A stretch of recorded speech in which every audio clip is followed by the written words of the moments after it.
Good evening and welcome. My name is Adana Protonentis, and I'll be facilitating tonight's presentation. I'm the co-owner of Kindred Leaders, which is an equity, inclusion, and belonging consulting and strategy practice.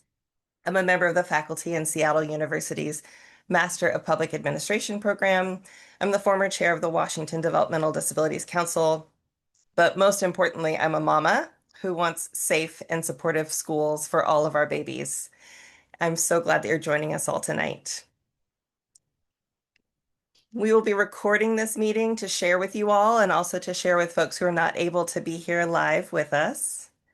I want to invite you, if you haven't already, to please introduce yourself in the chat. Feel free to share your role. Maybe you're an educator, you're a parent, you're an administrator, and share the school or the schools that you are connected to. Again, all participants should choose a language so that tonight is accessible for you. For English speakers, click on the globe icon and choose English. For Spanish speakers, click on the globe icon and choose Spanish, and so on and so forth.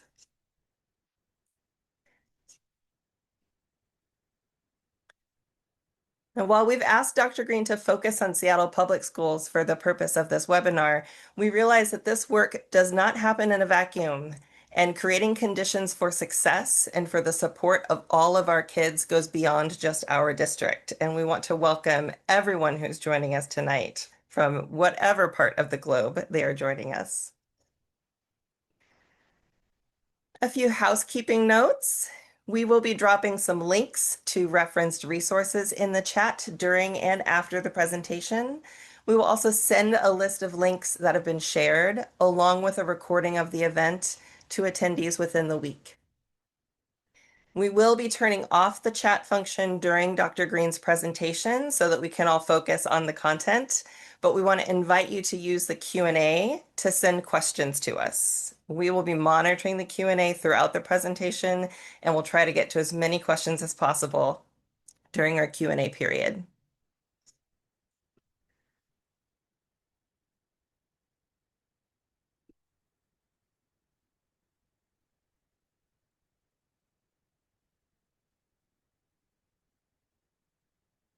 I think we're working on spotlighting our ASL interpretation team so that everyone can have language access. All right, I see you, Heidi. Thank you. I want to offer a reminder to educators to make sure that you've registered on PD Enroller to claim your clock hours for tonight. The name or email address that you signed in with will be used to mark your attendance.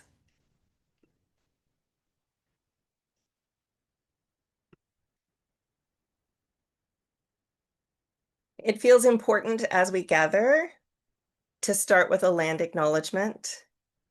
I'd like to take a moment and acknowledge that we are gathering on the traditional lands of the Puget Sound Coast Salish peoples, who have been stewards of this land since time immemorial. We honor their enduring presence, and we recognize that real respect for Indigenous peoples must be reflected not just in words, but in our actions and in our commitment to justice in our schools and communities. We also respectfully acknowledge our debt to the enslaved people, primarily of African descent, whose labor and suffering built the economy and infrastructure of this nation that refused to recognize their humanity, including the school systems that many of us work within today. As we gather to explore how we can better see and hear the young people in our schools, we hold these histories close, recognizing that the work of honoring human dignity and education is urgent and long overdue. In alignment with the 10 principles of disability justice, we not only acknowledge our interdependence in terms of legacies that must be honored and history that must be named, but we also want to name partners who have contributed their time, resources, and skill in the present to making tonight possible. Specifically, thank you to Roots of Inclusion, All Youth Belong, the ARC of King County, the Office of the Office of the Superintendent of Public Instruction, apologies, the Seattle Council PTSA, and El Centro de la Raza for helping to make tonight possible. We cannot do this work alone. I want to acknowledge the attendees who are viewing this webinar in community. So welcome to our viewers from El Centro de la Raza and BF Day Elementary. And next, I'd like to offer some invitations to orient you to the spirit that we want to bring to this event tonight and the spirit that we want to invite you to bring tonight. Our first invitation is that we invite you to bring your curiosity. Curiosity is a magical tool, especially from the world of neuroscience. When we are curious, it's really difficult for us to be judgmental. It keeps us open-minded. So we want to invite the spirit of curiosity this evening. We want to invite the notion and the practice of embracing complexity, holding space for complexity, holding space for the idea that there can be many different things that are true at the same time, even if those things feel like they're in tension with one another. For example, it can be true that our educators are working so hard to do right by our kids. And at the same time, it can be true that there are kids whose needs are not being met. We're going to hold space for all of that. We want to invite the spirit of openness and being open to being changed, whether that's changing our mind, changing our attitude, changing our perspective. And we want to invite the spirit of discovery, this idea that together we can find new ways of embracing possibility and new ways of moving forward. Tonight, we are so happy to welcome back Dr. Ross Greene, a clinical psychologist and the originator of the collaborative and proactive solutions model, which is a trauma-informed, neurodiversity affirming approach endorsed by Washington State's OSPI. Dr. Greene's work and the work of his organization, Lives in the Balance, has changed how schools respond to struggling students, moving away from punitive, exclusionary discipline and toward bringing curiosity, collaboration, and real problem solving to our work alongside kids. Dr. Greene is the author of Lost at School, Raising Human Beings, and his newest book, The Kids Who Aren't Okay, which is out now and very much worth your time. The community effort to bring the CPS model to Seattle Public Schools started with listening to families and educators who were asking for something different, an approach that was evidence-based and student-centered. Seattle Special Education PTSA hosted its first webinar with Dr. Greene in 2022, and in 2024, OSPI began working with him to train educators across Washington State. Today, Seattle Public Schools has a new superintendent and a real opening to make lasting change. Tonight's purpose is simple: to give our participants a clear, grounded introduction to the CPS model, what it is, how it works, and what it can look like in practice within Seattle Public Schools. This kind of shared experience is a powerful foundation for partnership and progress. And so tonight is going to give us this opportunity to have a shared experience together. A lot of us are here because this is personal. As educators, as parents, and in some cases, as people who have endured the failings of systems that fail to see and support our kids and us fully. I personally am the mama of 2 children who live at the intersection of identities that are frequently harmed by restraint and isolation. They are Black, disabled children. We talk about paramount duty a lot in Washington State, and I think my paramount duty to my children and to your children and to the children that I will never get to meet is to protect them from harm. Protecting our children from harm demands that we do conditions work. We have to examine the conditions that make harm possible and do what we can to shift those conditions to make harm less likely. To paraphrase Dr. Ruha Benjamin, we have to dismantle these systems that our babies cannot thrive within and create systems, environments that they cannot thrive without. And I offer that moment of personal connection, this moment of acknowledging that we're here out of love for our kids and out of a refusal to accept less than they deserve as an access point as we gather. I hope that love for our children is what brings us together and what will move this work forward. It reminds me of what James Baldwin taught us, that the children are always ours, every single one of them, all over the globe. The people in this webinar Educators, administrators, district leaders, families, and advocates are exactly who this work requires because we are all responsible for the well-being of our community's children. And the fact that we're here together tonight is a very good sign. So whether you're a parent, an educator, an administrator, or an advocate, tonight is for you and for us and for most of all, our kids. Before we bring on Dr. Greene, we've invited Lee Collier, the Director of Special Services from the Olympic Educational Service District 114, to share a few words. Lee will speak from personal experience about how the CPS model has shaped his work with students and the work of schools across Washington State. And we think his perspective will be a meaningful way to ground tonight's conversation before we dive in. So welcome, Lee. Hi, everyone. Thank you very much for that wonderful introduction. Like I said, Lee Collier from the Olympic ESD number 114. I oversee the Northwater program there. Prior to that, I was with OSPI for about 7 years as Director of Health and Safety and overseeing our restraint, isolation, technical assistance. And one of the joys of my work there was bringing Dr. Greene to Washington through OSPI. It was one of the sort of proudest things I could do because early on in my career, we were struggling with the program. School for kids with significant emotional behavioral challenges in Oakland, California. Grades K through 8. It was out of control. Kids were getting hurt and people weren't happy and kids weren't progressing in their goals. And we knew we needed to change something. I had come from a hands-off program and didn't really understand what people were even doing, putting their hands on kids. And we kept looking for something. We knew we needed to stop restraining kids so much and needed to stop isolating kids so much or at all. And this book came into our lap. It's called The Explosive Child by Dr. Greene.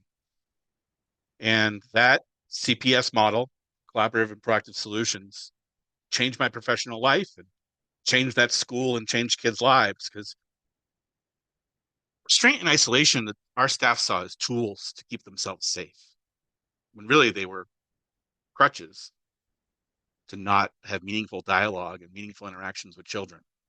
And we knew that if we took away restraint and isolation as an intervention, we needed to replace it with something. And that placement for us was collaborative and proactive solutions.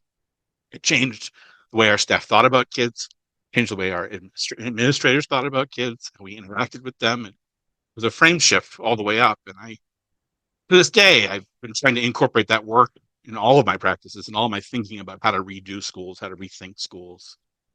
I believe that we have some incredibly archaic systems, particularly around suspension and discipline in our schools. And this model can really lead the way in replacing many of those archaic systems of suspension, isolation, discipline, and punitive discipline. Long story short, I am proud to be here, and thank you again for the invite.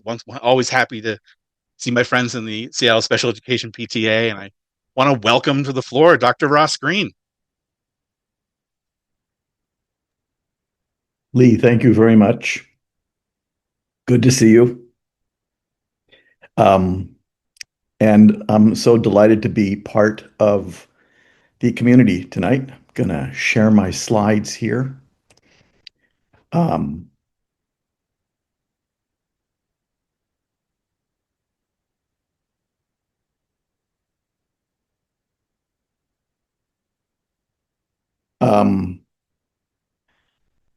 This is a big deal. Creating change, the opportunity to create change is really exciting. And whatever I can do and Lives in the Balance can do to facilitate it, be a part of it, that's what we're about. We like making things better. I like making things better. Going to present some content for about, I don't know, 70 minutes here. Fair amount of it. But there are some key themes that I'm going to start with that are probably most important to remember. And then we'll get into some of the technicalities of what I'm talking about. but we want to leave a lot of time for questions. So I'm going to take questions midstream, just a few, and then we're going to leave a half an hour for questions at the end. So I'll be speaking until about 7:30 Pacific time, and then we'll do questions for a half an hour at the end, and we'll try to answer as many as we can. Once again, delighted to be part of your community tonight. The title of the talk is Kids Do Well If They Can. And that is a phrase that I originated in The Explosive Child. Actually, I'd been using that phrase well before The Explosive Child. It's the belief that kids, and you'll hear me talk about this in a little bit anyways, because there's a specific slide devoted to that theme. It's really not just a theme, it's a mentality. Kids want to do well. Doing well is preferable. But it's not just kids who do well if they can. Parents do well if they can. Educators do well if they can. That's why I thought some of the opening remarks from Madonna were spot on. When people come to what I'm about to say with an open mind, actually kind of makes sense, kind of adds up, even though it's not business as usual. Given how many kids are struggling in schools these days, business as usual isn't going to get it done. And as Adana said, two things can be true at once. Boy, there's a lot of educators working really hard to help the kids who are struggling the most. And there's still a lot of kids who are struggling the most. That tells us that hard work is not going to be the only ingredient. We need to think about what we're thinking about these kids. We need to think about the practices we're applying to them. We need to think about mentalities. We need to think about structures that support old ways of doing things, and what structures that would support new ways of doing things would look like. All of which, if you can believe it, I'm going to be covering in the next hour and 5 minutes. And I've already taken way too much time on this slide. So let's jump in. Our concept of the day is developmental variability. I don't hear developmental variability talked about very much. I know that it's not a huge part of a lot of people's training these days. It should be number one on the list of how we're training people and how we're thinking about kids in general. Developmental variability refers to the natural differences in the timing, rate, and pathway of development across individuals. Of course, it could also refer to variability within an individual. But developmental variability basically highlights the idea that children don't reach milestones at the same time, and that's a given. Developmental variability is what's walking into every classroom, and not just in Seattle public schools. Developmental variability is what's walking in the door, and the challenge is how to be attuned to it and how to be responsive to it. And I'd be the first to tell you, that's not easy. But I'll tell you what's even harder. Not being attuned to the developmental variability that's walking in the door and not being responsive to it. That's way harder. So acknowledging and being attuned to that variation is absolutely essential for educators and parents to support diverse learning, developmental and learning trajectories. This goes without saying. Every kid is different. That's what developmental variability means. Because of developmental variability, Here's our definition of the day. It's the definition of good teaching and good parenting. Meeting every kid where they're at. I don't know too many people who would argue with that. Um, Big question is, do we have structures in place in schools? Do we have practices in place in schools that are helping us meet every kid where they're at? Or in some cases, are those very structures making that definition of good teaching harder? There's your definition. That's what we're aiming for. Meeting every kid where they're at, no matter where they're at. Now, this is not a novel concept. There's all kinds of things that go on in schools, or at least that get talked about in schools, that are geared toward meeting every kid where they're at. Differentiated instruction is geared toward meeting every kid where they're at. Personalized learning, special education law is an attempt to meet every kid where they're at. Is it all working? And if it's working, why are so many kids still struggling? Well, there's another important concept of the day: expectation management. Due to any variety of forces, high stakes testing being high on the list, we've been trying to get every kid over the same line by the end of the school year. Which means we've been placing expectations on kids that are aimed at getting them over that line by the end of the school year. That's not being attuned to the developmental variability that's walking in the door. And that is not meeting every kid where they're at. Expectation management means that we are trying to make sure that the expectations we are placing on a student are within their reach developmentally. If we place expectations on kids that are beyond their reach, they're just going to get more frustrated. And as you'll soon learn is a better way to say that, frustration occurs when we place expectations on kids that they are unable to meet at this point in their development. I fervently believe that if we were managing our expectations better and giving educators permission to manage their expectations better, they would be managing behavior far less. We have been focused on behavior for a very long time. We should have been focused instead on the expectations kids are having difficulty meeting that are causing their concerning behaviors.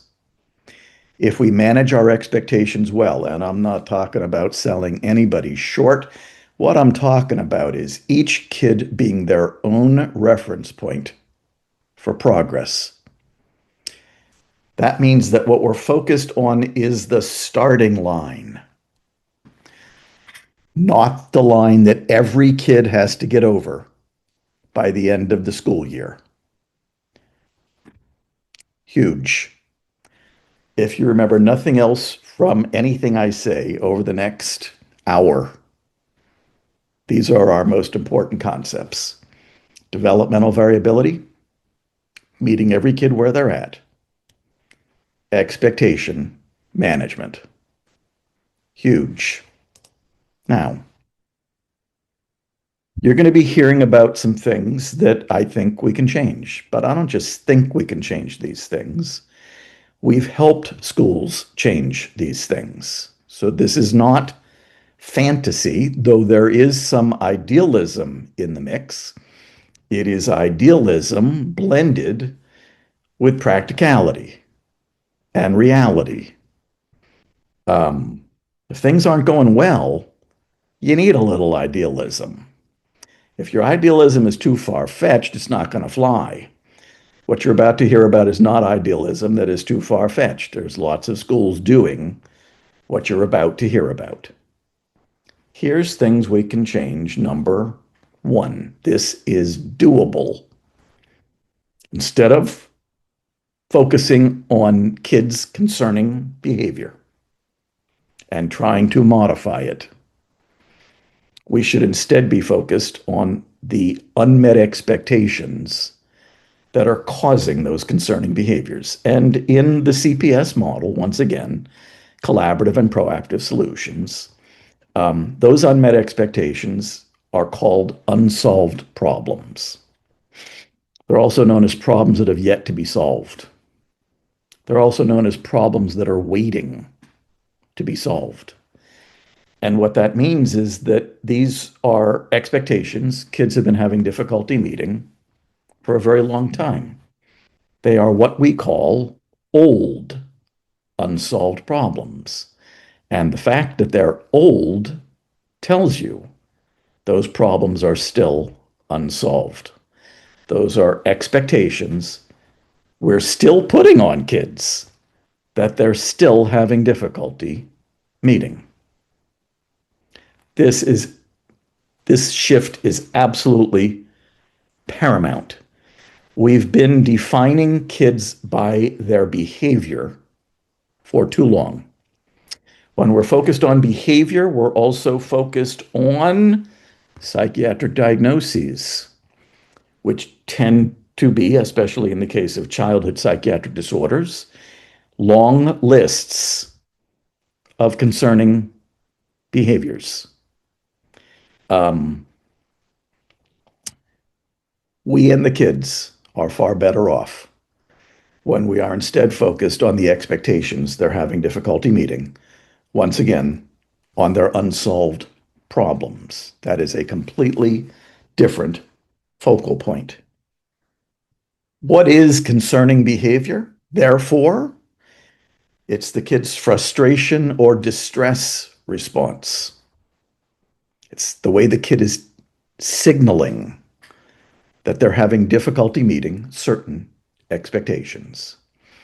We have a very large project going on in Ireland, and my Irish colleagues asked me a few weeks ago if I could dream of one accomplishment for all of Ireland, something we would try to accomplish over the next 5 to 10 years, what would it be? And I said, I would like every adult in Ireland to know that concerning behavior is a frustration or distress response. There's a lot of things concerning behavior isn't. We'll be covering those things pretty soon. Critical for every adult to know that when a kid is exhibiting concerning behavior, they are in distress. They are frustrated. And what they're mostly frustrated about are expectations they're having difficulty reliably meeting.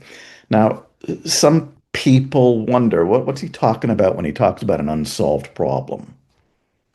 I'm only going to cover unsolved problems at school here because we're mostly focused on school in this webinar. There's unsolved problems that can occur at home as well. Expectations a kid can have difficulty meeting at home, let there be no doubt. One's kids have difficulty meeting at school, and by the way, there's hundreds, because there's hundreds of expectations being placed on kids at school, include things like, and by the way, this is the stuff that goes on in classrooms every day.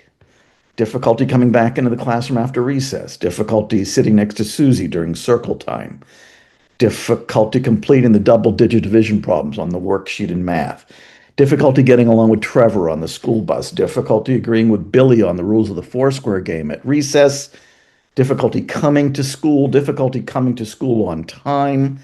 I could go on forever. That's what I'm talking about when I'm talking about unsolved problems. And by the way, the fact that the problems are still unsolved tells us that whatever we've done so far to try to help this kid didn't solve those problems. There's an excellent chance it's because we've been primarily focused on their frustration responses, their concerning behaviors, and trying to modify it, typically through the use of adult-imposed consequences, rewards, and punishments. Rewards and punishments are not problem-solving strategies. I would love the world to know that as well. Rewarding and punishing kids solves none of the problems that are causing the behaviors that we are so busy rewarding and punishing in the first place. That is huge, given the amount of punishment we are still doling out for frustration responses, for kids who are in distress. That's what behavior is. Here's an interesting concept.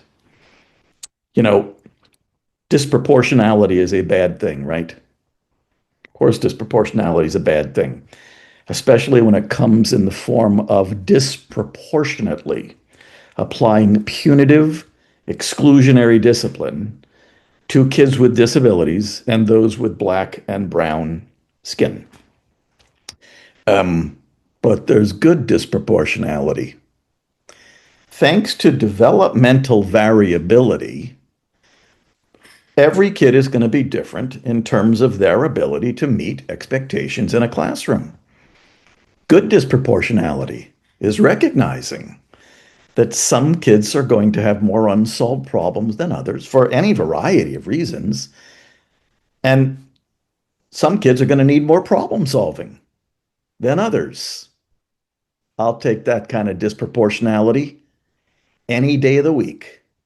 And if we were doing that kind of disproportionality, good disproportionality, there would be no bad disproportionality, because we would recognize that all of these punitive exclusionary things we've been doing to kids, detention, suspension, expulsion, hitting, which you don't do in Washington State, but many people don't know this, we're still hitting kids on the butt with a 2-foot piece of plywood in 17 different states here in the United States of America, close to 100,000 times every school year. I can promise you this, hitting a kid doesn't solve any of the problems either.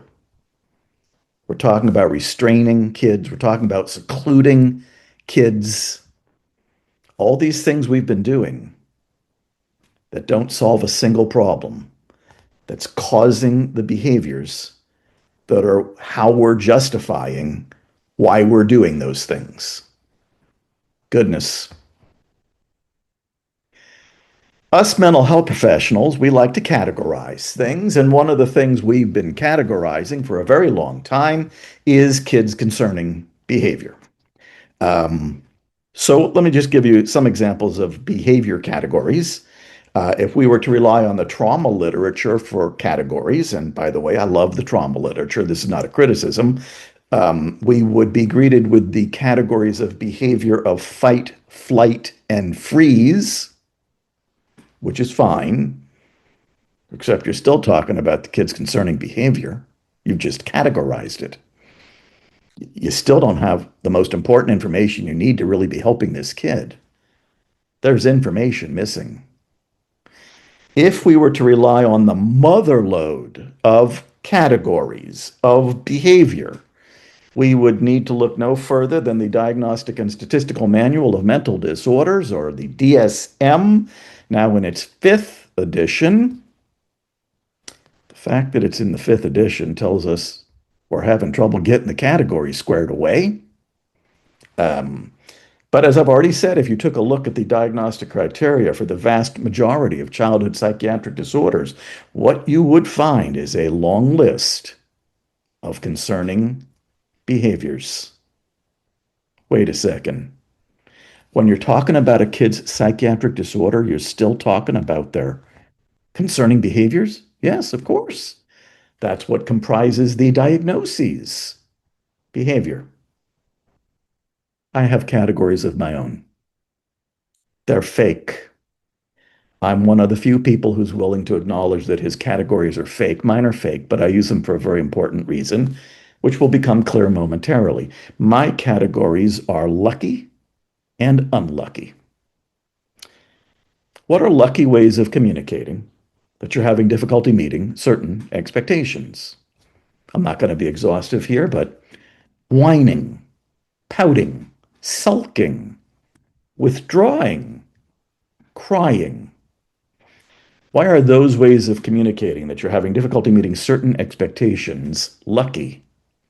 Those ways aren't going to get you popped into timeout, aren't going to get you held in from recess, aren't going to get you held after school, aren't going to get you a detention, suspension, expulsion, aren't going to get you hit, aren't going to get you pinned to the ground by 3 or 4 adults, what's known as a restraint, aren't going to get you thrown into a locked or blocked closet-sized room, a seclusion.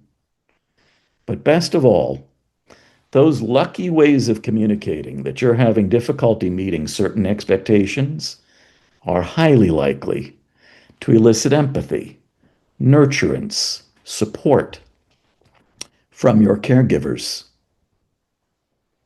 Not so for the unlucky variety.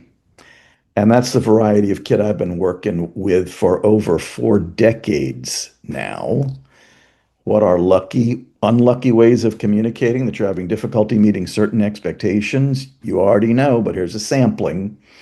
Screaming, swearing, hitting, spitting, kicking, biting, throwing, destroying, running. Why are those ways of communicating that you're having difficulty meeting? Why are those frustration responses unlucky? Because those frustration responses are likely to elicit the most punitive exclusionary discipline our society has to offer, and far less likely to elicit empathy, nurturance, support from your caregivers. As it relates to what the frustration response is communicating, all frustration responses are the same. This is a kid who's having difficulty meeting an expectation. And that's what we should be focused on. Notice, I'm not talking about unmet needs here. That's a different concept. I'm not adverse to the concept of unmet needs. It's just that in this model, we focused on unsolved problems. While we can do something about some unmet needs, I find that when we're talking about unmet needs, sometimes we're talking about things that are more nebulous, more hypothetical, less actionable. Sometimes I'd rather talk about unsolved problems. They're always actionable. Is it still an unsolved problem even if it's not accompanied by concerning behavior? Yeah. That's why this model is applicable to any kid. Because every kid, irrespective of the nature of their frustration response, at some point or another, has expectations they're having difficulty meeting. Every kid, needs our help. Sometimes. Every kid. This model isn't just for the unlucky variety. It's for every kid. If we're going to make this huge shift from behavior, which leads us to trying to modify it, to the problems that are causing that behavior and solving them, we are going to need different assessment practices. Because you know what primarily gets assessed when we're dealing with a kid who's struggling at school and communicating that they're struggling through unlucky frustration responses. We assess their frustration responses. We do behavior checklists. We do behavior observations. We do a functional behavior assessment also that we can come up with something known as a behavior plan, all focused on frustration responses, often not focused anywhere nearly enough on the problems that are causing those frustration responses. Soon I will introduce you, if you're not familiar with it already, to the assessment of skills and unsolved problems. It is a game changer. My vision is that every school in Seattle public schools uses the assessment of skills and unsolved problems, which, by the way, is free, So no proprietary interest here. Proprietary is not part of the vision. Helping us move on from behavior to the problems that are causing it is my vision, and it is realistic. It is idealistic. It is realistic. We have been focused on the wrong thing for too long, and a lot of kids and educators have paid the price for it. This we can change. I'll show you the ASIP in a bit. Promise. It's huge. It is a game changer. Things we can change. Number two, we can solve those problems that we've now identified collaboratively instead of unilaterally. Huge. When you're solving problems collaboratively, the kid is an indispensable, integral part of the problem-solving process. The kid is your partner. The kid has voice. The kid has agency. All these things we talk about, but sometimes aren't exactly sure how to do, baked in to the process of solving problems collaboratively. Hard part of that is a lot of us who were trained, including educators, but I include myself in that as a clinical psychologist, we were trained to divine what's getting in a kid's way, and we were trained to divine what to do about it. There is no divining in this model. In this model, we ask the kid. Your number one source of information in this model for what's making it hard for a kid to meet a particular expectation is the kid. Now, I am frequently asked the question, what makes you think the kid knows? And my pat response is 35 years of asking. This is something you're doing with the kid rather than to the kid. Even if the kid is a reluctant talker, I refer to those kids as kids who can talk but aren't, or non or minimally speaking, kids who aren't talking because they can't. Quite frankly, my two favorite populations. I find that the kids who can talk but aren't do talk, do participate in this process of problem solving. Once we stop trying to ask them about their concerning behavior, our favorite topic, but it simply causes the kid to think they're in trouble, become defensive, and stop talking, and start talking with kids instead about things they've been struggling with for a very long time. And I'm always telling people, don't sell those non and minimally speaking kids short. They can participate in one way or another in the process of solving the problems that are affecting their lives. We are presuming competence. Just because they're not communicating through our preferred modality doesn't mean we should sell them short.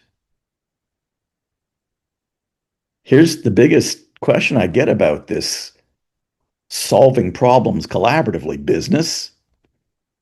Are you still holding the kid accountable if you're not using consequences? I love this question because I've actually never thought that consequences were a particularly effective way of holding a kid accountable. When you're consequencing a kid, the kid is the passive recipient of our imposed consequences, our imposed solutions, no thinking, no engagement, no accountability. You want to hold a kid accountable? Engage them in the process of solving the problems that are causing their concerning behavior. That's accountability. In this model, you are improving behavior by solving the problems that are causing it. If I'm an educator and I'm hearing about this for the first time, the four-letter word that plagues all new initiatives in schools these days, and for good reason, has probably popped into your head. Time, time. When does he think we're going to do this? Well, as things are currently organized, you may not have time to do this. Um, but we help a lot of schools. Just adjust things enough to create time for classroom teachers to solve problems with their students. Notice I said that very quickly because it's very different than sending a kid to somebody else who knows nothing about the problem to solve it and who probably only knows about what behavior the kid exhibited because of the unsolved problem and is therefore more likely to apply consequences which are not problem-solving strategies. No, the ideal person to solve the problem of difficulty completing the double-digit division problems in math isn't the principal, isn't the assistant principal. No offense to anybody, but it's not the school psychologist, it's not the school social worker, it's not the school counselor. It's the teacher whose expectation the kid is having difficulty meeting, and we're going to have to make sure that classroom teachers have time to solve problems with their students. This can be done. We've done it in many schools. It's not that big of a change. It's just recognizing that we need to do it. And when we give teachers time to solve problems with their students, we end up saving massive amounts of time. Things we can change. Number 3, we can solve problems proactively, not reactively. All right, this is my current obsession. You get to hear about my current obsession. As you all know, a great deal of the intervention that occurs in schools, but also everywhere else, takes place in the heat of the moment, emergently, reactively, after an unsolved problem that was highly predictable in the first place. If we'd have just used the assessment of skills and unsolved problems to identify this student's unsolved problems in the first place, that's when these kids become highly predictable. If they're highly predictable, intervention can be almost exclusively proactive. It's the fact that we're focused on something very different, their frustration responses, which are late. Unsolved problems are early. Frustration responses to those unsolved problems occur after that. They're late. And everything we do after that is later still. Oh my. We sure are late a lot. No one wants to get stuck in the heat of the moment. Good intervention does not take place in the heat of the moment.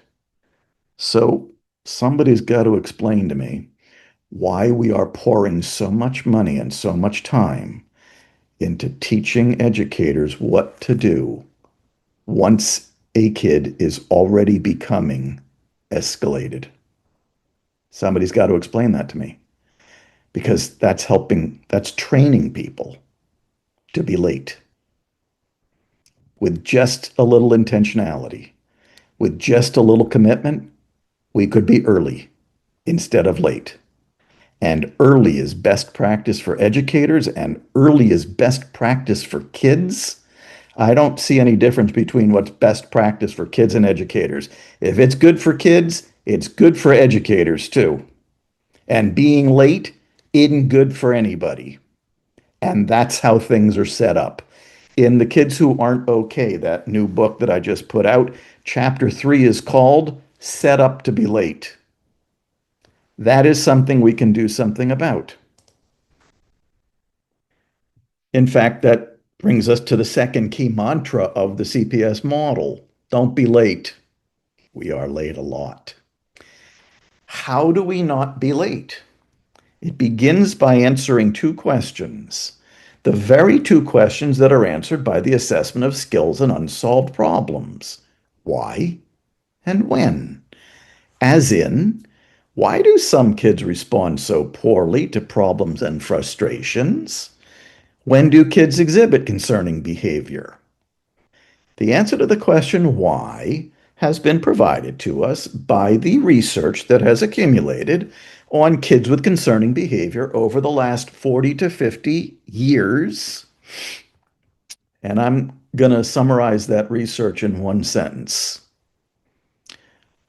This is not perfect, but it's pretty darn close. This is the most exciting thing we've learned about kids who are struggling in the last 40 to 50 years. The answer to this question: why do some kids respond so poorly to problems and frustrations? Because they're struggling with the skills that are involved in responding adaptively to problems and frustrations. Why is that a big deal? Because there's a word missing: motivation. Do you know that there's not a single study telling us that kids respond poorly to problems and frustrations because they're poorly motivated? That study doesn't exist.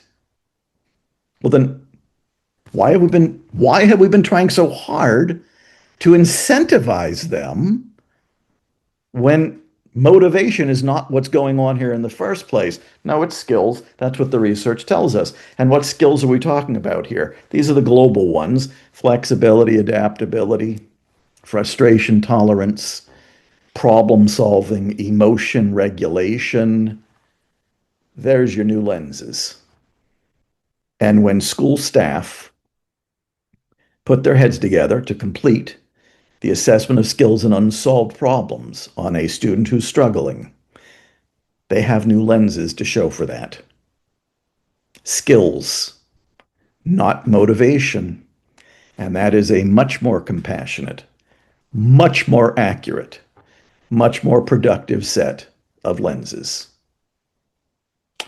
When do kids exhibit concerning behavior? We've actually kind of covered that already. When they're having difficulty meeting certain expectations. Thank goodness the assessment of skills and unsolved problems is going to help us identify the skills this kid is struggling with and the unsolved problems that are causing their frustration responses. Because once we have that information, I've already said this is a very predictable kid. Intervention can be almost exclusively proactive. We do not have to be stuck in the heat of the moment, which may sound very far-fetched, especially for those of you who are finding yourselves stuck in the heat of the moment a lot. Doesn't have to be that way. And the assessment of skills and unsolved problems is going to be a huge part of that. Our new lenses are going to be a huge part of that too. Developmental variability, meeting every kid where they're at, expectation management, all of those can go a long way toward keeping us out of the heat of the moment, can go a long way toward helping us be proactive, get out in front of what this kid has been struggling with, probably for a very long time. Now, those of you who've heard me speak before have probably seen this slide before. This is the sequence of de-escalating, restraining, and secluding kids. I'm going to blow through it pretty quickly here because I only have a half an hour left. I'm going to take questions, by the way, after we cover this reactive versus proactive part. This is the sequence of de-escalating, restraining, and secluding kids, which many people call crisis prevention, especially companies that are selling what comes at the bottom of this graphic to schools. In green, the colors are meaningful. In green, everything that's early, true crisis prevention. In red, everything that's late, crisis management. We don't want to be in crisis management mode. We want to be in crisis prevention mode. We don't want to be late. We want to be early. What's early? That's where you're identifying the expectations a student is having difficulty meeting proactively, and you are proactively solving some of those problems. But because, especially with the kids who are struggling the most, and those are the kids you're going to do the ASIP for, they're going to have a lot of unsolved problems. Once we finally get around to identifying them, you're not going to be able to solve them all at once. So some of them are going to be proactively put on hold for now. You'll hear more about that later. And if that's what we were doing in every school in North America and every facility where kids who are struggling end up, we would almost never find ourselves in the red. The fact that we find ourselves in the red a lot tells us that we're not doing what's in the green bubble. What are we doing? What's the prototypical adult first response when a student is having difficulty meeting an expectation? Red bubble number one. Push harder. Insist harder. Apparently founded on the belief that pushing kids harder to meet expectations we already know they can't meet elicits better performance. That's not expectation management. That's putting expectations on kids you already know they can't meet. I don't find that that elicits better performance. Once again, not talking about selling anybody short. I know where this comes from, by the way. It comes from the grit literature, telling us that the key to student success is perseverance and passion. And we've been pushing kids to persevere for a while now and causing a lot of frustration responses in the process. There's a P word missing: problem solving. And by the way, if we were focused on that P word, you'd be building passion and perseverance. What does pushing kids harder tend to elicit? Concerning behavior. Red bubble number two. Behavior that communicates to us what we already knew. The kid is having difficulty meeting that expectation. We knew that already. I want to make a very important point here. I've made it already. Notice the concerning behavior is late. The unsolved problem already happened. The concerning behavior is late, and that means that interventions that are focused on modifying that behavior are interventions that are focused on what's late. Count me out. If the kid's concerning behavior is of the unlucky kind, what are we going to conclude next? We are going, based on our crisis prevention, but really crisis management training, we are going to conclude that the kid is becoming escalated. And what are we going to do next? Red bubble number three, we're going to de-escalate the kid. You are now very late. And if you are now very late, you cannot possibly be in crisis prevention mode. No, you are squarely in crisis management mode. If our de-escalation efforts do not get the job done, what are we going to do next? What our crisis prevention, but really crisis management training taught us to do next? We're going to restrain the kid. We're going to lay hands on. Or, and we don't teach this, but we do it anyways, we're going to seclude the kid. All for purposes of allegedly keeping kids safer. I have a very sobering statistic for you. A study published in 2021 documented 79 deaths of kids in the United States while being restrained over a 26-year period. Doesn't sound safer to me. It sounds late. Being late is not a given. Being early is in reach. This requires intentionality, commitment, and just a little bit of imagination. Just a few more slides, then we'll do a question. Oof. We're set up to be late. In the book, this list is like 5 times longer. Just wanted to give you a sampling of things we do with the best of intentions that are late. Thanks to PBIS, we're giving kids a lot of breaks these days. When? Well, now there's your key word, when.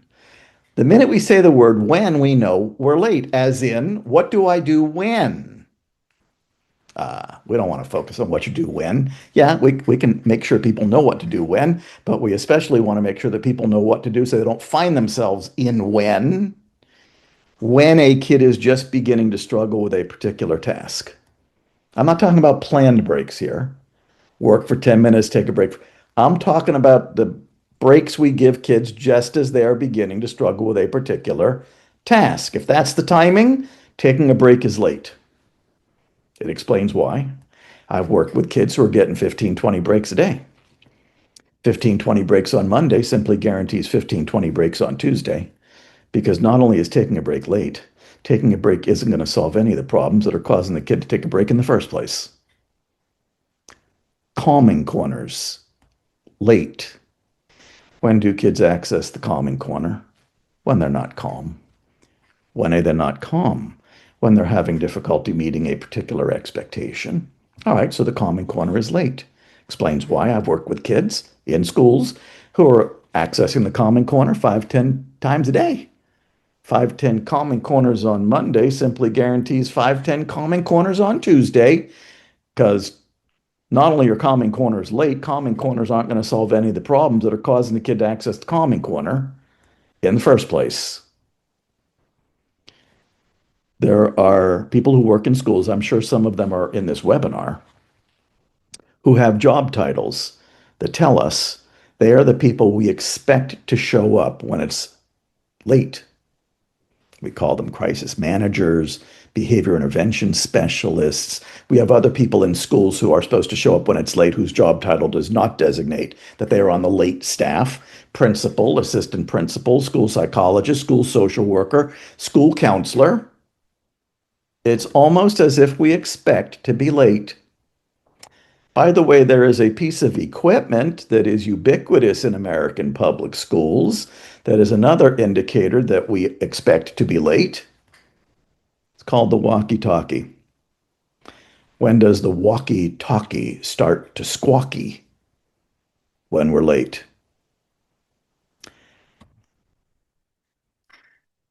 Reactive systems are costing Seattle schools a lot of money.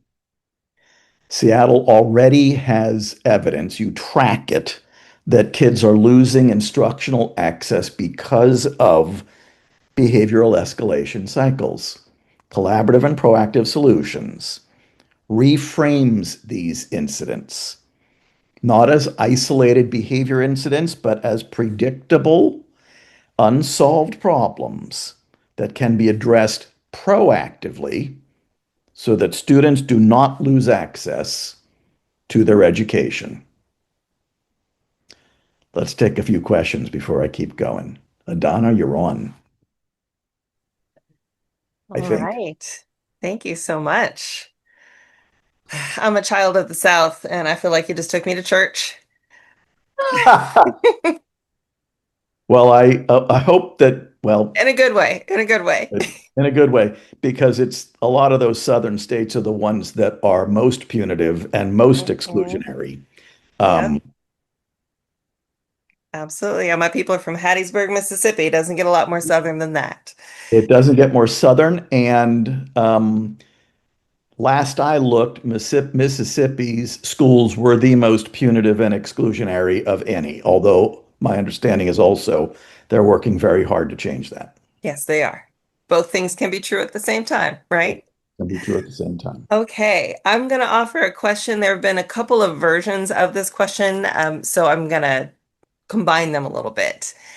Folks have been curious about the degree to which the source of frustration matters. So, how do you kind of discern the difference between when frustration's coming from struggle to meet an expectation versus when frustration's coming from kind of that productive struggle of like a student is getting some practice with managing frustration and they need exposure to get to practice those skills, but how do we modulate that degree of frustration to be within a desirable range? So I guess the question is kind of how do you discern the difference between those two things, between a kid who's practicing this skill and experiencing frustration along the way, versus clearing the path so that they are never getting to experience frustration and practice the skill? And does the source of frustration matter? Not in my practice, Okay. mostly because I'm skeptical about the practice of giving kids practice at Mhm. experiencing frustration. You know what? Frustration is inevitable. There's nothing about this model that involves helping kids avoid all frustrations. Number one, that kid doesn't exist. Frustration is an inevitable part of life, inevitable part of school where expectations are constantly changing and kids are being asked to meet them. Mhm. I do not buy into this practice that we're throwing frustrations at kids to give them practice at dealing with it. Mhm. They're already letting us know they're having trouble meeting the expectation. They're already frustrated. Mhm. We need to be in problem solving mode. Yeah. So I'm not in the business of giving kids practice at being frustrated. Um, I'm in the business of helping kids solve the problems that are causing them frustration. Mhm. And I think that's a much more important real world skill. Love it. Reminds me of how Angela Davis says that radical simply means grasping something at the root. Yep. And that's what we're doing, is getting to the root of the frustration. Correct. Okay, I have another question for you. So Seattle Public Schools relies pretty heavily on one-on-one paraeducators and instructional assistants, in theory, to produce more inclusive outcomes. However, we have not seen this practice lead to more meaningful inclusion or better outcomes for students yet. So from a CPS perspective, how could Seattle Public Schools better utilize these educators? And what core skills do they need so they're not just babysitting students, but actively teaching skills, supporting problem solving, and contributing to a coherent system of support? You just answered the question. Okay. That's what ed techs and paraprofessionals should be doing.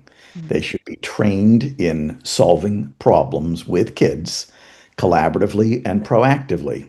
And now I'm going to say something that's very blunt. I hope nobody takes this the wrong way, especially well, you know what? A lot of paraprofessionals say this to me, since paras and ed techs are frequently the folks who are on the receiving end of injuries when kids have lost control, Mhm. right? So I hope nobody takes this the wrong way. If we're not, if paraprofessionals and ed techs are not solving problems with kids, I'm kind of hesitant to say this, but I will. We're just throwing a body at the problem. We're just throwing bodies at the problems. Mhm. We are dancing around the unsolved problems. We're selling ed techs and paraprofessionals short. This is a training issue. This is a what are the roles that these people could be playing that could be so much more productive. Mhm. If they're not doing that, they are a body. No offense, but they are being used as a body. Mhm. That's that's not being responsive to developmental variability, not meeting kids where they're at. That's not nothing. That's just throwing a body at it. Sorry Mhm. for the bluntness, but there you have it. I think candor is a breath of fresh air myself, so thank you. Shall we do one more before we move Let's on? see what time it is. We can. I might Okay. just go a little bit past 7:30 in my presentation, but keep I going. would be shocked if anyone complains. Okay. All right. All right. So here's a question we've received recently. This person is asking that they're saying they've been taught that much neurodivergence needs different motivations, and that they agree that kids do well when they can. And if we're managing expectations, sometimes what's possible with what's considered typical motivation doesn't have the same effect on all students. So if frustration is not believing in oneself, but they don't get the practice or exposure, how do we motivate to believing in oneself? I guess this is a question about confidence of students and maybe how much frustration is coming from not having had an opportunity to be successful yet. Um, Kids have the opportunity to be successful at school every minute of every day. Mhm. Um, but I'm not talking about motivation. Mhm. My definition of mastery, confidence, self-esteem, is feeling a sense of mastery that you can handle what's coming your way in life. We don't teach that skill through rewarding and punishing. That's motivational strategies. We teach those skills through helping kids solve problems collaboratively and proactively. So, Um, I don't talk about motivation. I'm not looking for a motivator. I Mhm. believe kids do well if they can, which Mhm. means that the kid is motivated already. I believe in trying to figure out what's getting in the kid's way of being successful and in collaboration with the kid, side by side with the kid, solving those problems. That's what a sense of mastery comes from. That's my definition of self-esteem. Awesome. Thank you so much. Let's keep going. Let's keep going. See how close I can come. Oops, this is another slide I wanted to show. Reactive systems are expensive as well. Prevention is cheaper. We're going to make these slides accessible to you all so you can study these ones that are fuller more carefully. But as I've already said, districts often spend an enormous amount of money teaching people how to deal with crises. Collaborative and proactive solutions helps people move their resources upstream so that their emphasis is not on what's going on downstream. And that moves us toward prevention, stability, and instructional access. We're saving money.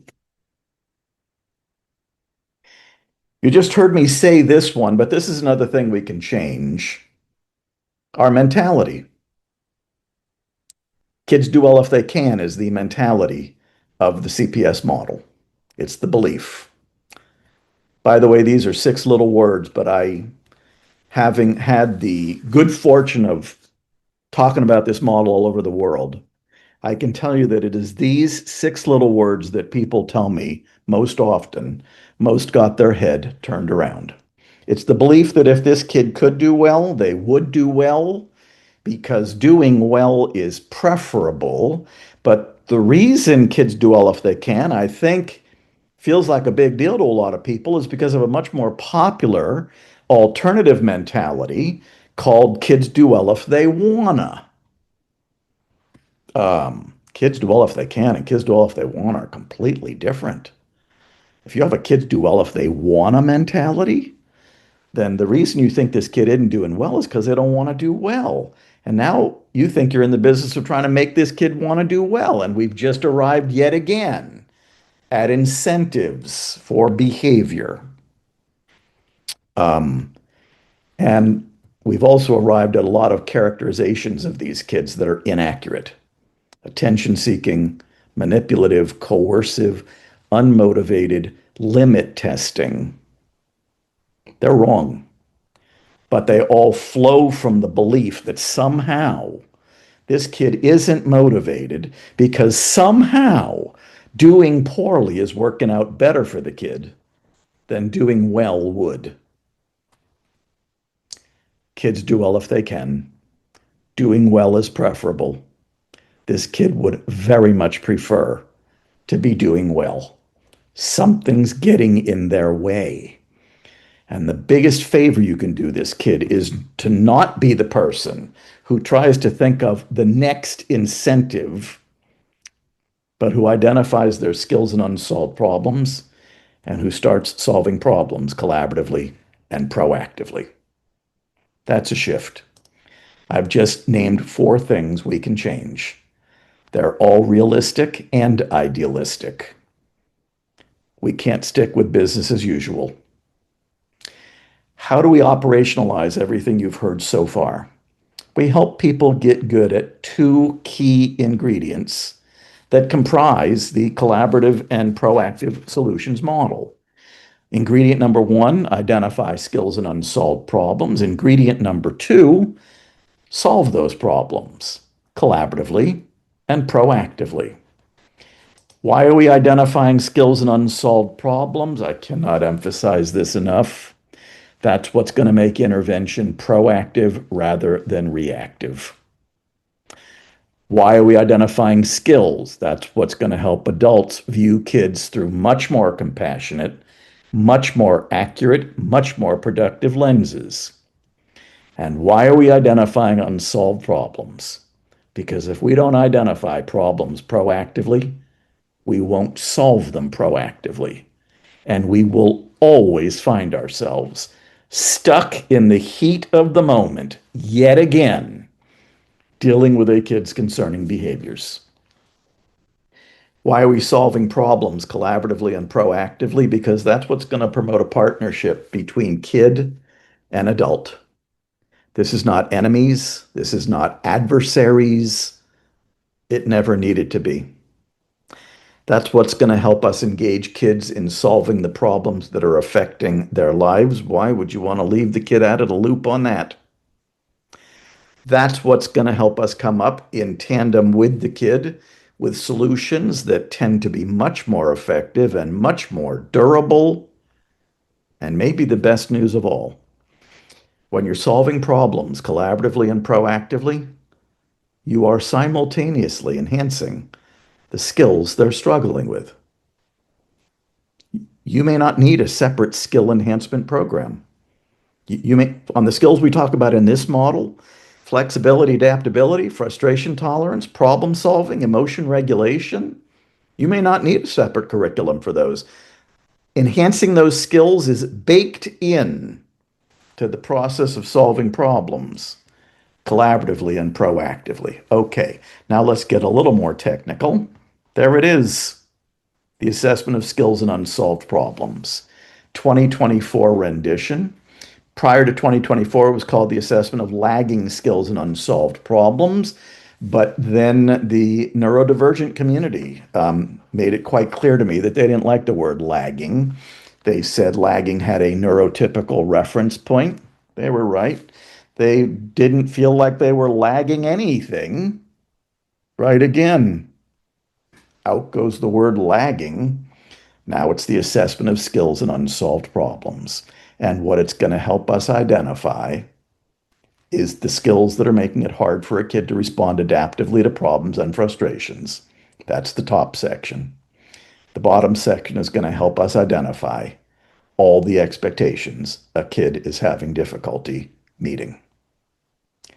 The information that's been missing. There is a 30-minute video. All of this is free on the Lives in the Balance website to teach you how to use this instrument. You've already heard me say this. The ASIP is assessment gold. People often want to know, when should we do the ASIP? Is that pre-MTSS? Sure. Post-MTSS? Sure. Most of the kids you're doing the ASIP on are already identified anyhow. I don't care when you do the ASIP. I care that you do the ASIP. Because if a kid is still struggling, it's a pretty surefire bet. We haven't yet identified that kid's skills. We still got the wrong lenses on. And we still haven't identified the primary targets of intervention, unsolved problems. The ASIP is going to write your FBA for you. If you don't have to do an FBA, do the ASIP. If you have to write an FBA, do the ASIP first. It's going to write your FBA for you. It's going to write your IEP for you. It's going to write your behavior plan for you. How long does it take for a group of educators to put their heads together on a student they all know to identify the student's skills and unsolved problems?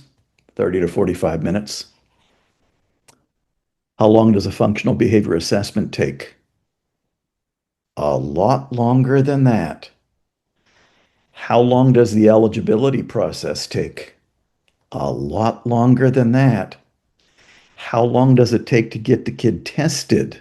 I'm not ruling out any of these things. I'm just saying I don't refer kids for testing very often anymore. I got the ASIP, and it really speeds things up. It is a game changer.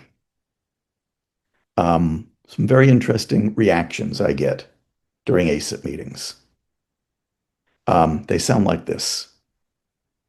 Wow, this kid really has a lot of unsolved problems. That's right. I didn't know there were so many. Good that we now realize there were so many.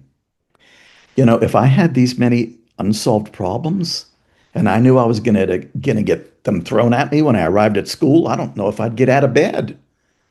Some don't. I don't know if I'd show up. Some don't. Can this kid actually meet all of these expectations? That is an expectation management question. And the answer is probably not.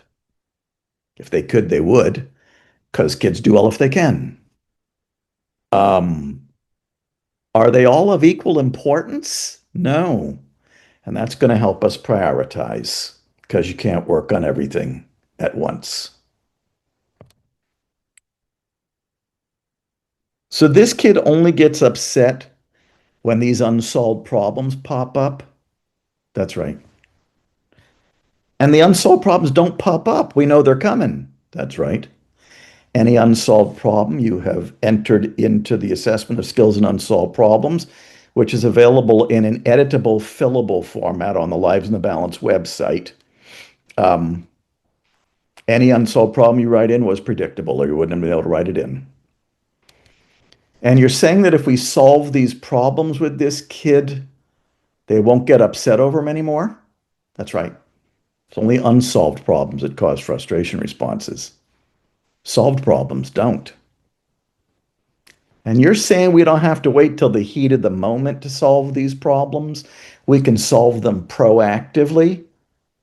That's right. If we put a little effort and commitment and intentionality into giving classroom teachers time to solve problems with their students.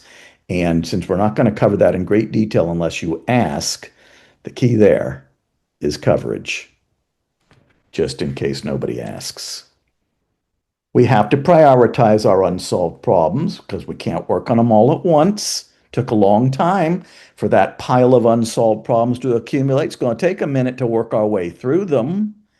If this kid has 40 or 50 unsolved problems, don't get overwhelmed. You're not going to have to solve all 40 or 50 because some are going to solve by solving others. You'll never be working on more than 3 at any point in time so that neither we nor the kid get overwhelmed. Safety issues are high priority unsolved problems. Safety is a big deal. If we don't have safety issues, we're either going with frequency, the unsolved problems that are occurring the most, or gravity, the unsolved problems having the greatest negative impact on this kid's life or the lives of others. We're picking 3 and we are tracking them using the problem solving plan, which could take the place of the behavior plan or just call it the behavior plan. This is how we're tracking the unsolved problems we're working on and our progress in solving them. And finally, how are we going to handle those unsolved problems? We have 3 options, and I'm probably going to go about 5 minutes over. Apologies. Actually, I think I'm doing better than usual, if you can believe it. We have 3 options for handling those unsolved problems. They are called Plan A, Plan B, and Plan C. What I've done here is I've taken the many different ways in which adults handle problems with kids, and I've reduced them to 3 basic options. ABC provides a very nice shorthand for thinking about how we are currently handling a particular problem and for thinking about how we might handle it much more productively instead. Plan A is where we are solving a problem unilaterally. That's where the adult decides what's getting in the kid's way, and the adult not only decides what the solution is, but imposes it on the kid, often with a sprinkling of adult-imposed consequences. The fact that it's called Plan A does not make it the preferred option. In fact, you're almost never using Plan A when you're implementing this model. And it's not because you're allergic to it. It's because you don't need it anymore, because you got Plan B. Plan B is where you're solving the problem collaboratively instead. I'll cover that in more detail in a moment. Plan C is where you are putting a particular expectation, or at least in the beginning, a whole bunch of them, on hold, at least for now. I'm skipping the Plan A slide in the interests of time.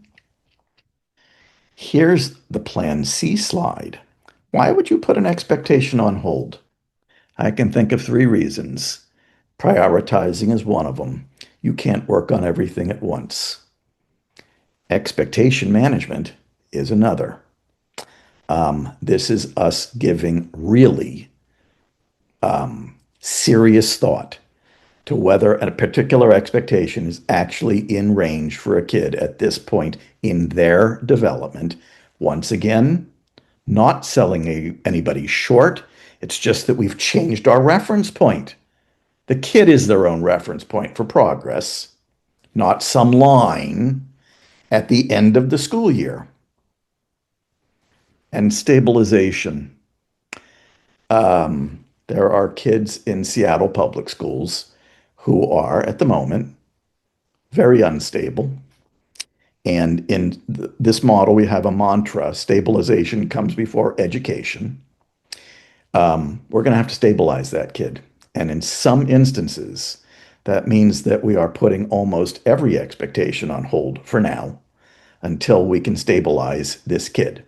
And we've helped school systems create classrooms that are devoted to stabilization, because continuing to place expectations on kids that we know they can't meet, that just causes them to destabilize further, makes no sense whatsoever. I don't have time for this, but it'll be in the slides. Some people worry about, what if the other kids notice that an expectation is on hold for one of their classmates? Luckily, they're in a classroom in the state of Washington or any of the other 49 where fair means equal.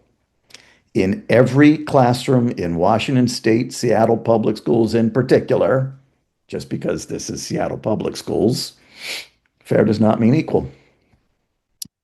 Luckily, you weren't aiming for equality in the first place. You were aiming for equity. And one definition of equity is meeting every kid where they're at, not treating every kid exactly the same. That makes no sense whatsoever either. Earlier, I mentioned that meeting every kid where they're at is hard. And then I also said not meeting every kid where they're at is even harder.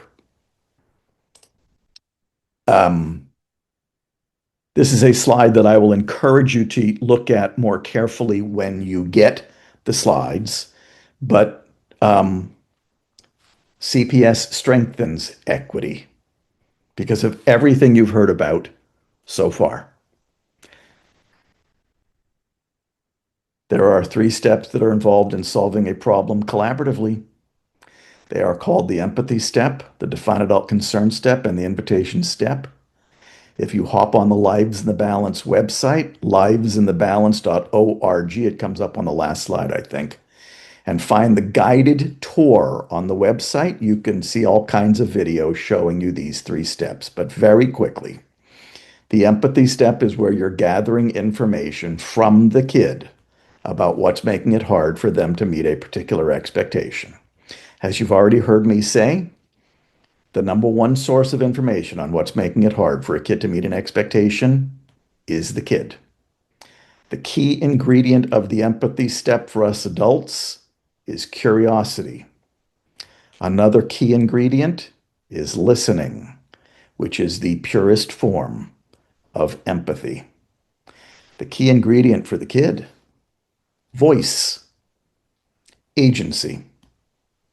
I'm always telling people, be prepared for surprises in the empathy step when you discover that what you thought was getting in the kid's way is not what's getting in the kid's way. The define adult concern step is where us adults are letting the kid know why we think it's important that the expectation be met. The same expectation we might have tried to get addressed through use of Plan A is now getting addressed through use of Plan B. You have lost nothing. You have gained a partner. And the invitation step is where kid and caregiver are putting their heads together, collaborating on a solution. a solution that addresses the concerns of both parties. This is a busy slide as well, but it does a nice job of helping you understand how CPS fits into Seattle Public Schools' strategic priorities. CPS goes very well with a lot of things. It just doesn't go well with focusing on behavior, and it doesn't go well with punitive, exclusionary, reactive interventions. Another busy slide here. We're very interested. We are eager to partner with you, to stand alongside you in changing things for the better. As you heard me say in the beginning, changing things for the better is about as good as it gets. It's about as exciting as it gets. Um, you know, I'm told that and I work with a lot of educators, so I know this firsthand. A lot of low morale in schools these days. Um, Time to get excited about the potential for change. A lot of initiative fatigue in schools these days. Educators get more thrown at them than any other profession. The changes we've been talking about here, and not long enough, but the changes we've been talking about here are doable, idealistic, realistic, and about as exciting as it gets. What's more exciting than doing what's right for both educators and students? That's about as good as it gets. And now, 8 minutes overtime. I did my best. Let's answer some more questions. Excellent. Thank you so much, Dr. Greene. That was fantastic. Yeah. Um, yeah, wow. Just dropping bars all over the place. I feel like we'll be quoting you for ages, which I really appreciate. It's a sign of a good presentation. I don't know if you've been able to see all the emojis that are flying up all over the place throughout your talk, That's but very folks nice. are very engaged and everything you have to say is resonating very deeply. Good. All right, I'm going to do my best to cover as many questions as possible and also to combine themes where I see them. One big theme that I'm noticing coming through in the questions is that folks seem really hungry for an example of what proactive problem solving looks like. I'm seeing a lot of questions about what do I do when? And they're describing an experience of a child already very clearly communicating that they are at their limit and they're extremely frustrated. And so, could you provide a couple of examples of what it looks like to get in front of that frustration? What are some of the strategies somebody could go start using when class starts tomorrow? Well, when class starts tomorrow, you probably haven't done the assessment of skills and unsolved problems yet. Right. Do that as our expression is ASAP, ASAP. The ASAP is what gets you out in front of it. You're not out in front of it until you do the ASAP, right? Mhm. Do the ASAP and pick your 3 high priority unsolved problems, and then let the kid who you did the ASAP on know that there's something you'd like to understand better. And let's us pick a time that we can get together so that the student can help you understand something that you're really having a hard time understanding. And then start doing plan B, right? Now remember, you've also put a lot of expectations on hold for now because you can't solve them all at once, right? That's big too. I'm going to give a home example because I know we have a lot of parents here and I've been talking exclusively about educators. It's just as relevant. Mhm. This is a story I've been telling lately, and stories come and go out of my repertoire. This is the one that's in there right now. I was doing a podcast with a father pre-COVID who did a father podcast, and he invited me to be on, and he was telling me about his 3-year-old daughter. Now, that's significant because a lot of people don't think you can solve problems collaboratively with 3-year-olds. Why not? Um, his daughter, the unsolved problem was difficulty brushing teeth before going to bed at night. This is how this is relevant to schools. The father was telling me he thought he already knew why his daughter was having difficulty brushing her teeth before going to bed at night. He was sure it was the taste of the toothpaste. And by the way, this was causing massive meltdowns every night at 8 p.m. Mhm. Um, he thought he already knew. He thought it was the taste of the toothpaste. So he's telling me 5 or 6 different flavors of toothpaste later, she's still having difficulty brushing her teeth before going to bed at night. So he says to me, so I finally did plan B. I'm thinking, you finally did plan B? And people think plan B takes a lot of time. Look at how much time it took you to go through those 5 or 6 different flavors of toothpaste. He did the empathy step with his 3-year-old daughter. The empathy step sounds like this. It starts with an introduction. I've noticed you've been having difficulty brushing your teeth before going to bed at night. What's up? She said. When you brush my teeth with the electric toothbrush, it gets water all over my face. And I hate getting water all over my face when you're brushing my teeth with the electric toothbrush. I looked at the father and I said, well, now there's a concern that would never be addressed by 5 or 6 different flavors of toothpaste. The define adult concern step is where the father enters his concern into consideration, namely, why does he think it's important that the expectation be met? This is kind of predictable, but I never know what I'm going to hear in this step either. But he said, my concern is that if we don't brush your teeth before you go to bed at night, you could get cavities, and it kind of hurts to get cavities filled. And to tell you the truth, I'd rather not spend the money if I don't have to. As I always tell people, 2 sets of concerns now on the table, no turning back now. But a very important point before I tell you about the invitation step. Where do us human beings go wrong so often? We skip the first 2 steps and we head straight for solutions, which we start hurling at each other.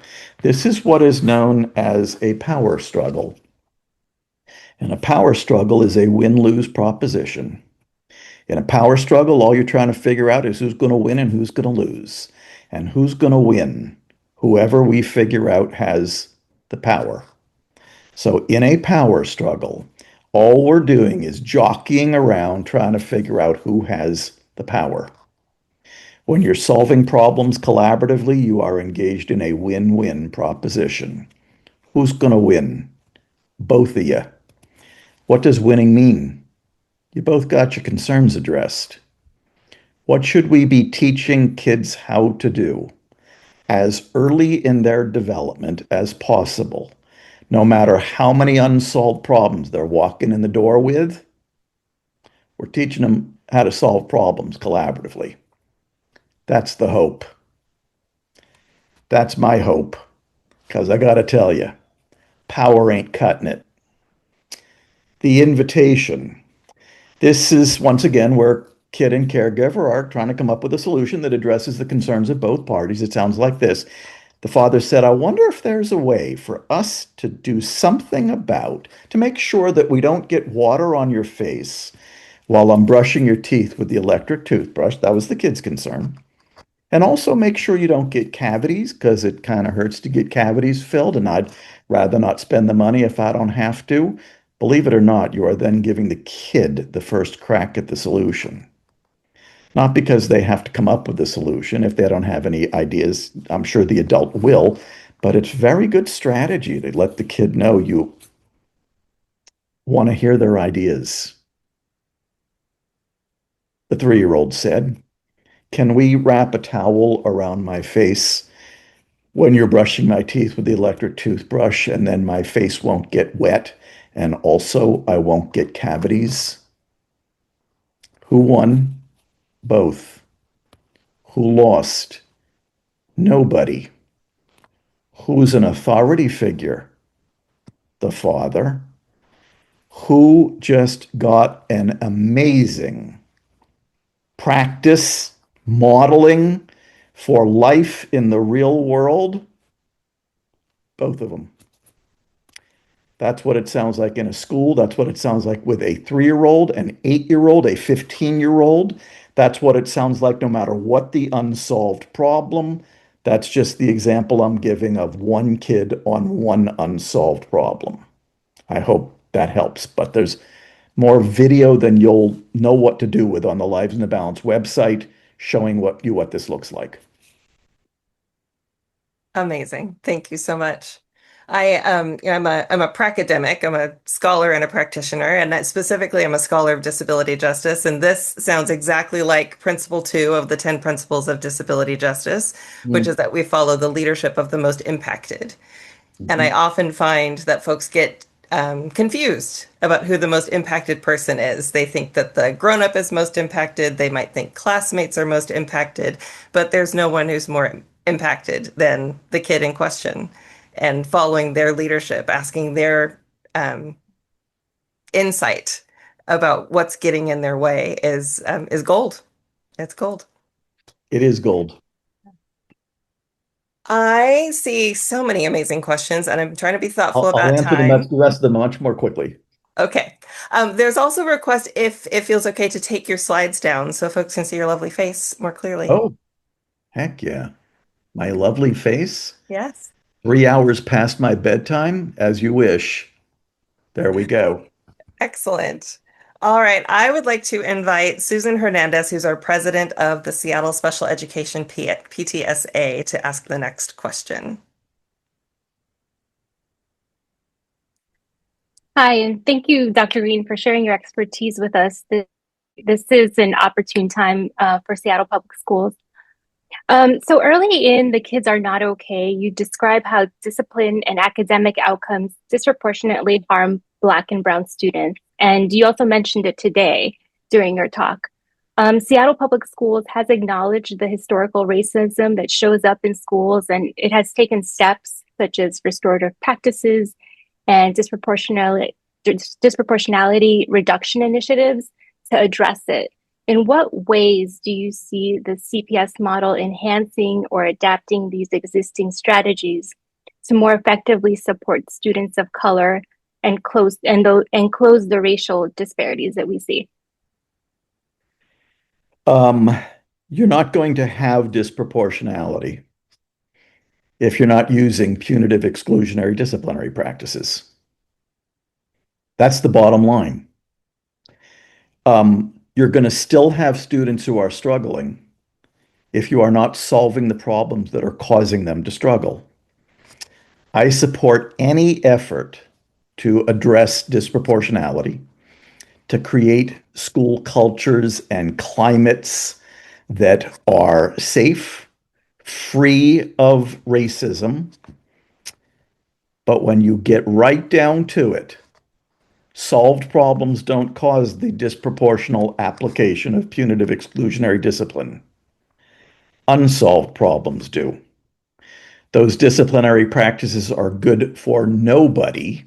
This is why it is so urgent for us to focus on unsolved problems instead of behavior, acknowledge the developmental variability that's walking in the door, meet every student where they're at.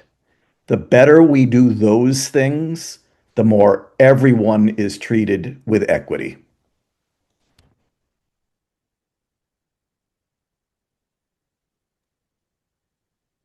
Fantastic. Thank you so much.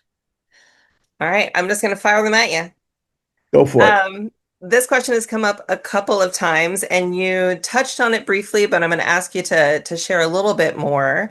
Can you give us some examples or walk us through some narratives about how this works with kids who do not communicate in the ways that adults might expect them to? Got it. Kids who are minimally speaking, kids who are nonverbal, kids who may be communicating in ways that other folks are having a difficult time understanding. Got an hour? Yes. Uh, I thought you were going to throw a question at me that I could answer quickly. That's not one that I can answer quickly, but here's the bottom line. You're still trying to meet the kid where they're at. Got to get a good handle on where the kid is at. The first question I'm always asking is, how is the kid communicating now? There's an excellent chance I can utilize however the kid is communicating now through how I would like to communicate with them about the things we communicate about in this model. What's making it hard for them to meet an expectation? I'm doing this because if I do this, I think balloons come up. Although this is not my, yeah, there it goes again. There you So go. I haven't turned it off. Um, Although it's good to have balloons coming up when I'm saying this, I suppose. Um, You're meeting to get where they're at. How are they communicating already, right? Just because it's not our preferred modality doesn't mean we aren't communicating with them. All kids communicate. So non and minimally speaking doesn't really tell me enough to know how we're going to help this kid help us understand, participate in the process on those two things. What's making it hard for them to meet a particular expectation? Um, what are some potential solutions? If they're using an assistive technology, we'll do that. If they're using sign language, we'll do that. If they're using a letterboard, controversial because of the suggestibility issue, but I got to tell you, I met in Ireland with an 18-year-old who was using a letterboard, and we're not going to have him stop using it now. That's how he's been communicating, right? I think we can deal with the suggestibility issue if it's a way that a kid's been communicating for a very long time, right? So, however the kid is communicating now, the kids who are the biggest challenge, of course, are the ones who are not communicating in any way that we can comprehend right now. And with those kids, my mantra is, and I could talk about this for a half an hour, right? Is we need to find some way for something, somehow for something to mean this to mean that, right? Some one thing, right, that we can comprehend. And the some things are often pain, a need for sensory input, hunger. The somehows are often grunting, hand signals. I'm not picky. We've got to get the communication ball rolling.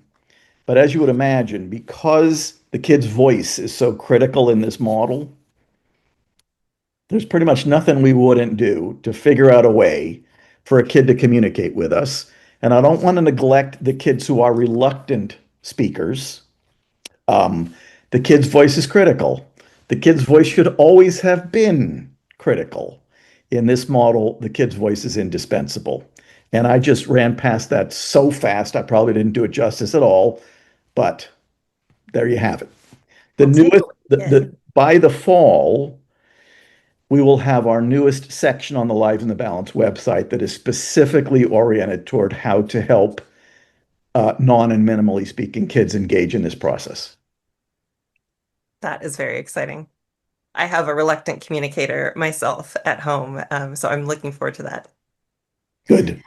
Okay, I'm going to be really ambitious and try to do 2 questions before we wrap up. Oh, we can probably do 3. Go ahead. I'm going to take advantage of that. Okay, so in a May 6th budget study session with the school board, Seattle Public Schools Superintendent Ben Schuldener said that prioritizing professional development aligned to the new K through 5 ELA curriculum implementation will, quote, move the needle on third grade reading outcomes. I feel like I'm giving you a word problem in a math class. At the same time, many students are struggling to access instruction because of access to skills that show up through frustration, disengagement, behavioral challenges. How do you propose that we help districts understand how CPS sits alongside curriculum implementation? Because if students can't reliably access instruction, then even very strong curriculum and very strong PD is not going to ultimately move the needle, ultimately academically. If a student is exhibiting a frustration response, they're having difficulty meeting an expectation. Mhm.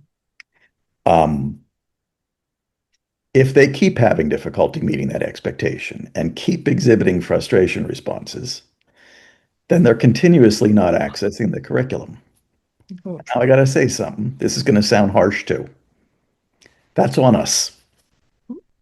That is on us. If we stuck with the curriculum and didn't figure out in tandem with the kid what was making it hard for them to access the curriculum so they could access the curriculum, that's on us. Mhm. Concerning behavior doesn't go on perpetually. when you're solving the problems that are causing it. Um, Perpetual concerning behavior is our bad. Um, Academics and behavior go hand in glove. They are inseparable. As I said in the beginning, the big thing is to make sure that we are viewing concerning behavior as a frustration response that traces back to expectations we are placing on kids. If they're not meeting them, it's up to we to figure out what's going on and to do that collaboratively and proactively. All right. Thank you. I By think the this is, way, I yes. gotta I gotta say this. Yeah. Most PD for educators is about curriculum. Mhm. Okay. We need some PD on what to do when kids aren't accessing the curriculum. Say that louder for the folks in the back, please. We need some PD for educators to know what to do to help kids who aren't accessing the curriculum. There we go. Hope that was loud enough for the people in the back.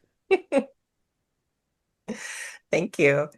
Um, Similarly, because you're talking about systems change work and at the same time, tactical ground level shifts in how we do what we do.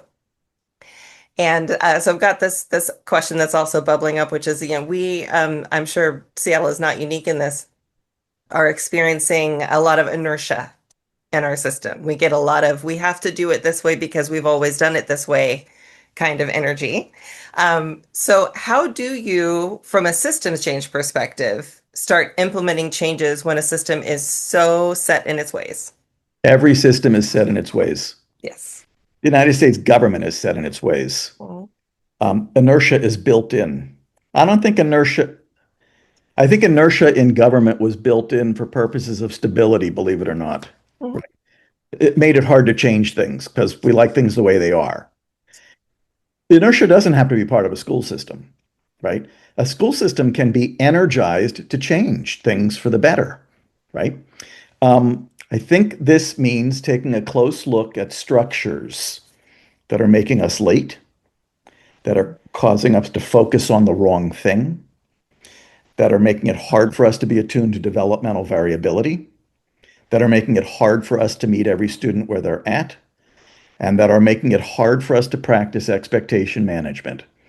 We have to root those puppies out like there's no tomorrow, and there is nothing to fear because inertia isn't helping anybody. In my opinion, inertia is why so many teachers are demoralized. Inertia is why so many teachers feel unsafe. Inertia is why 1/4 to 1/5 of American kids are not showing up at school regularly. Doesn't look to me like inertia is doing much of anything for anybody. I'm not talking about throwing out the baby with the bathwater, an expression I don't love, but it's what came into my head at that moment. I'm talking about being very considered and reflective in our practices, our structures. Beyond that, when people are working with us at Lives in the Balance, we get to know those structures and the people and the inertia so we can tailor what we're doing. Every school system has its own speed. My speed is full bore. If a school system will go full bore, we're in good shape. But we're going to meet school systems where they're at as well. I love it. I certainly am tired of systems that move at the pace of comfort and change initiatives that move at the pace of comfort. So I appreciate this full bore um, invitation. We are at time. I was curious if there's just any last words of wisdom you'd like to drop our way before I wrap us up. As people can tell, the reason I'm full bore is because I am absolutely passionate about this. And the reason I am passionate about this is because of the suffering I have seen. And inertia doesn't produce hope. Change produces hope. Not change for change's sake, change because it makes sense. Educators need hope, kids need hope, parents need hope. Let's work together. Let's co-create change. It can be done. And once again, I'm happy to walk right alongside Seattle Public Schools to make it happen. Nothing would thrill me more. Amen, amen. Thank you so much. All right, y'all. Thanks everyone for giving us the gift of your time tonight. I want to give a special thanks to the folks who volunteered to make this event possible. Dr. Ross Greene, Lee Collier, the Kids Do Well If They Can team, Christy DeVader, Susan Hernandez, Janice White, Jana Parker, Laura Rose Murphy, Pam Phillips, Sherilyn Crowther, Katie Davis, and Shirley Rivendaniera. I'm sorry about that. What an embarrassment of riches. We have so many generous souls supporting us in doing this work. We'd appreciate it if you can take a minute to fill out the webinar survey. That helps us gauge interest in this work, answer any outstanding questions you might have, improve our future offerings. You'll find the survey link in the chat. We will also email it to you. I know it's late. Y'all got things to do. One more reminder for educators, register your attendance through PD Enroller to claim your clock hours that are awarded for attending this webinar. For those of you who would like a chance to connect with Dr. Greene personally and get your questions answered, we plan to offer a more informal follow-up meeting on Zoom in a few weeks. Watch your email for the invitation. If you have questions that can't wait, you can drop an email to kidsdowellcwa@gmail.com. We'll put that in the chat for you. And our last announcement, All Youth Belong, one of the co-sponsors of this event, is going to be hosting a book study of Dr. Greene's new book, The Kids Who Aren't Okay. So for those of you who feel fired up, ready to dive in, ready to go full bore, please check it out. You'll find the sign-up link in the chat. Thank you so much for your time and your interest and your energy. We're going to make our schools so much better for our babies. We're going to build the world we deserve. Thank you, thank you, thank you, and have a good night.